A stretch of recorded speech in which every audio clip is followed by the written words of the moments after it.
Alongside the Amazon and the Congo, the Paradise Forest of Melanesia is the third biggest ancient tropical rainforest region left in the world. It's rich in wildlife and home to many unique communities who rely on the forest for their survival. It's our home. For us, it's like a supermarket. Our ancestors have been shopping here for generations.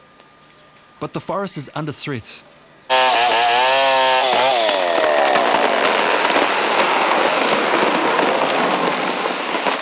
Large-scale commercial logging using heavy machinery for clear felling has destroyed large parts of it.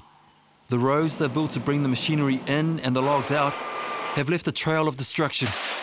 Bare soil, polluted streams, lost resources and desecration of sacred sites. What the big logging companies often leave behind is corruption and unhappiness amongst the people. Once the forest has been destroyed, they will move in to use the land for palm oil and other plantations. This makes them richer, but doesn't give much back to the local community. Problems like this are happening all over Melanesia and throughout the Pacific. But there is an alternative.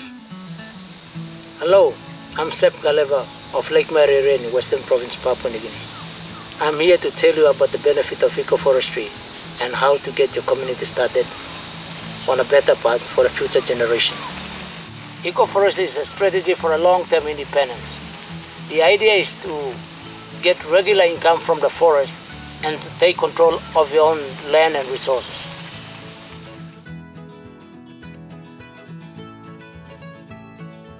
Me happy too much and me thank you too much like for la Greenpeace for assisting me for la community long lobby long of the things where Greenpeace have me doing come inside la community me for starting for doing more things easy come then this time for la on them now starter houses, canoes, engines, and if I this time for la garem to for la Lucas Mill, and if I look forward for another one next month for Camo.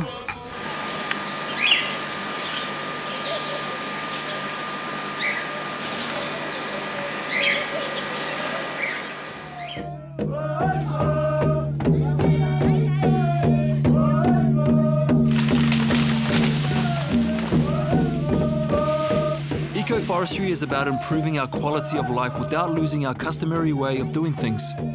It's also about strengthening the community and its sense of achievement.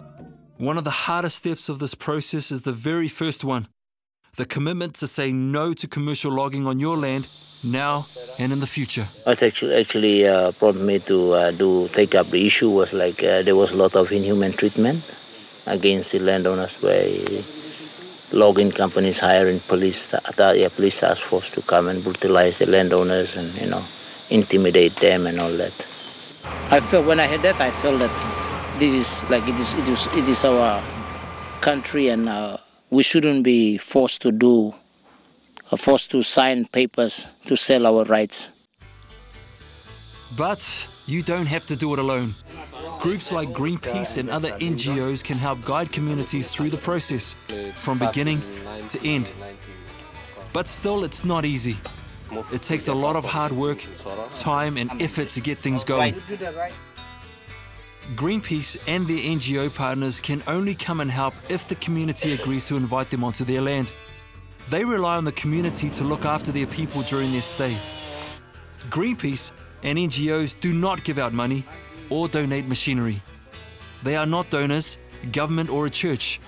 They do provide lots of support though. Workshops, training and sharing their experience from around Melanesia so that in the end, the community can run the project on their own. It always takes some time before the ecoforestry operation is making money for the community. Greenpeace does not ask anything in return for the work they do. They pay for all the people who will work in that project or help in that project. Once they are invited, then the journey to a successful ecoforestry project can begin. It's a bit like building a house. For the ecoforestry project to help support the whole community and last for many generations, it needs to be built with strong foundations or posts from the very beginning. Like going on a long canoe journey, you need to be sure of your direction and have a good team of paddlers. NGO support partners can help you paddle for a while, but not all the way. The steps you need to take are similar to building your house. First, select the land fully owned by you. Then you find a strong post to build a solid foundation for your house. The post or the foundation that you need for an ecoforestry project are community organizing, participatory land use planning, land or resource rights, boundary marking, feasibility studies for land use. To get started with the first post, there are lots of decisions to be made. You'll need to work out what systems to put in place, what problems you have to overcome first, who needs to be included and consulted, and who takes on what roles. A clear vision for the future of your community is needed, along with what your community needs are that will be able to be met by the project. It may mean spending a few weeks discussing and deciding all these things. There are NGO groups that can assist with running workshops to get your community to do this.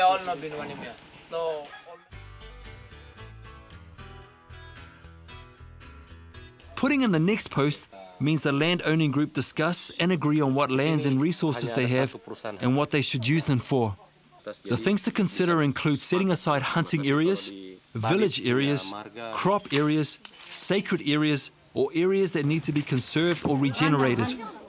After agreement has been reached, it can be recorded as a map and used to legalize the rights to the land. NGO support partners can help with this process too. This post identifies the rightful landowners through genealogy.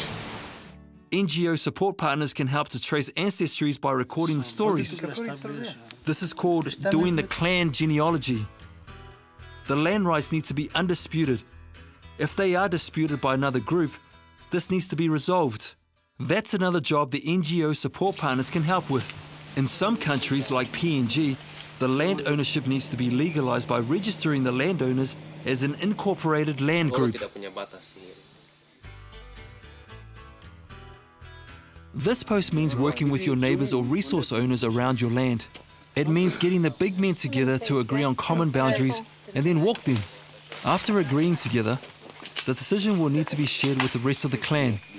While clans are deciding on these common boundaries, people from the NGO can be helping you mark out and map these boundaries using Global Positioning System, or GPS technology, and GIS mapping systems. We come into the forest, and prior to us coming in, as I've said, the land use plan has to be done with the local people, and they know exactly which part of the forest is to be given away for which certain projects that they want, maybe for the reserves or for the hunting ground or whatever. And then if to them they would have already known the best area to be given away for Ecoforestry project. When we come in, what we do is that the first thing is to set up our camp in the bush, get ourselves settled, because it may take maybe 1 or 2 weeks. It depends on the size of the land. And again, it also depends on the weather that we would have. And then what we do is that first thing is to set up the boundary. This is where we decide what the best use of the land is and how this will best meet the needs of the families in your clan. The options might include ecoforestry, ecotourism, non-timber forest products, or conservation. NGO partners will help with these studies. If after the foundations are in place, your community decides whether it's a good choice to go with eco-timber, then it's time to start building. But before this process is started, a checklist of criteria for the project will be checked by NGO partners to make sure your clan is ready to move to the next step. It's like drawing up a plan for your house. The checklist will help make sure all your foundations are in place. The NGO supports will run workshops to help work out the best way to run your project. They'll also help identify what other jobs need to be done and what leadership means within the group. This involves inviting all members of the community, including women. You may have to invite other people too, people who may have effect on your project. These might include representatives of the logging company, the church, local government, people involved in business around your area, surrounding tribes, school or hospital representatives. You should consider how important these people are in your plans and their influence. This will determine what workshops you invite them to. You might also find that some training of members will need to take place to learn important new skills. Workshops can include community development, approaches, methods and tools, participatory rural appraisal, organisational strengthening, gender and development workshops which foster equality. This training goes on over a few weeks and means learning many things such as general environmental principles, forest ecology, forest management, tree selection, techniques to restore the forest after tree felling, monitoring the ecoforestry activities, requirements for Forest Stewardship Certification or FSC. The FSC, Forest Stewardship Council, is an international eco-labelling scheme that gives a guarantee to the buyers that timber is good. It has environmental, social and economic standards that need to be met. There is a high demand and a higher price for FSC certified timber. Even though many of the skills and knowledge in forest management are related to customary uses, there are still some new skills to be learnt. Forest management should follow a plan such as this one. It's very detailed but very important to ensure the best use of your resources and how to get the most out of them economically. This plan also ensures that your eco-timber can be marketed by making sure it's up to FSC standards. During this training, most of what is taught is about safety of your milling team. Many things have to be considered when felling a tree. You must know how to safely operate your chainsaw, the direction of the felling of the tree, and remember to cut vines attached to the tree. Once the tree is felled, the important thing is to mill the timber correctly so you have a quality product and get the best price. Training is needed in how to prepare the logs for the mill, positioning them and setting up the walkabout mill. Operating and maintaining the mill properly is important, not only so it works well, but so it lasts a long time. When milling the tree, you also need to know about techniques for cutting different sizes and types of timber. If you have a specific order from the buyer, you need to be making sure you fulfill all of it. Tallying and recording the timber before it's sent off is important too. So is stacking the timber properly. Everyone that works around machinery should be trained in health and safety. They should learn about equipment and safety procedures. Health and diet for fitness while working is also very important. Also, people need to know what to do in emergency and how to treat injuries.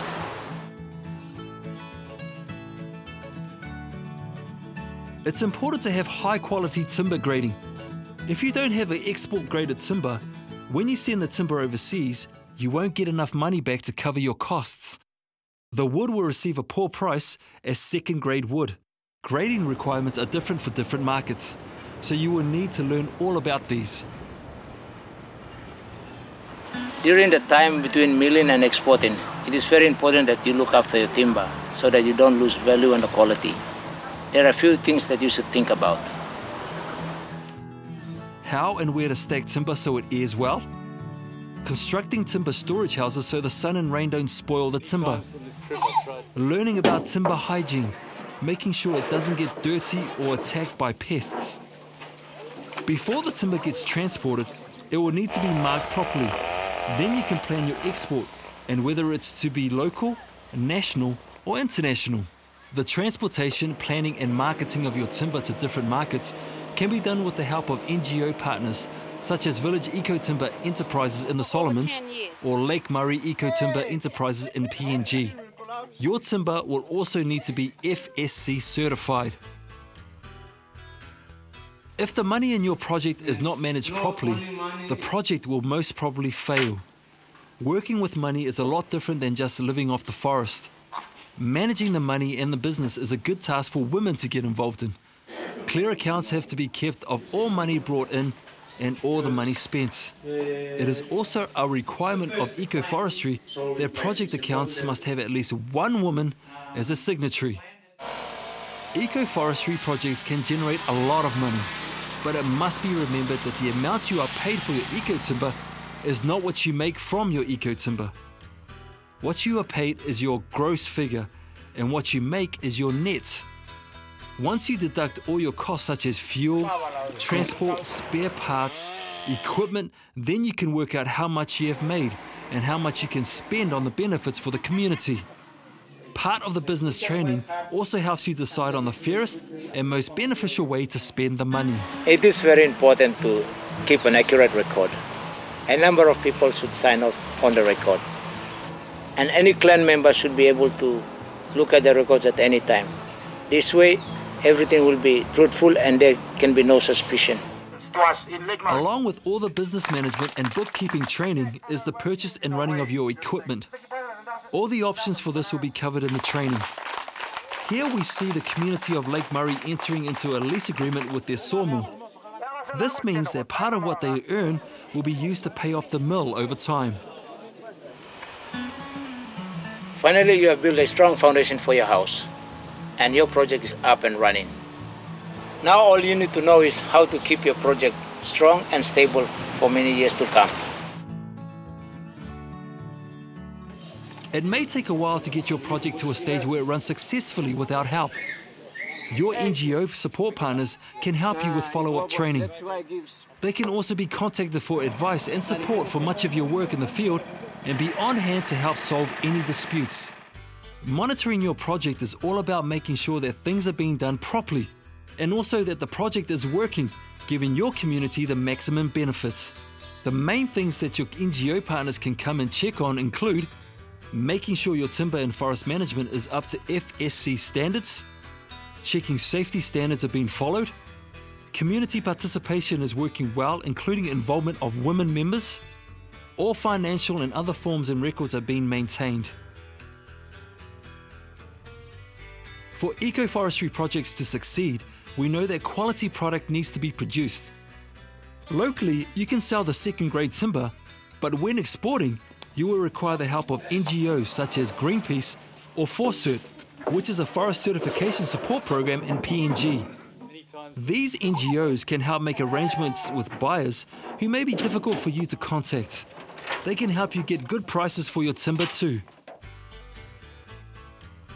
Your support NGOs can follow up with accounting training, but your leadership and accounting representatives need to be very serious about equally distributing funds in the best way possible to further the community and make sure the project does not collapse because of over-expenditure. The community should agree on a list of priorities that is needed and what to spend the money on, in what order.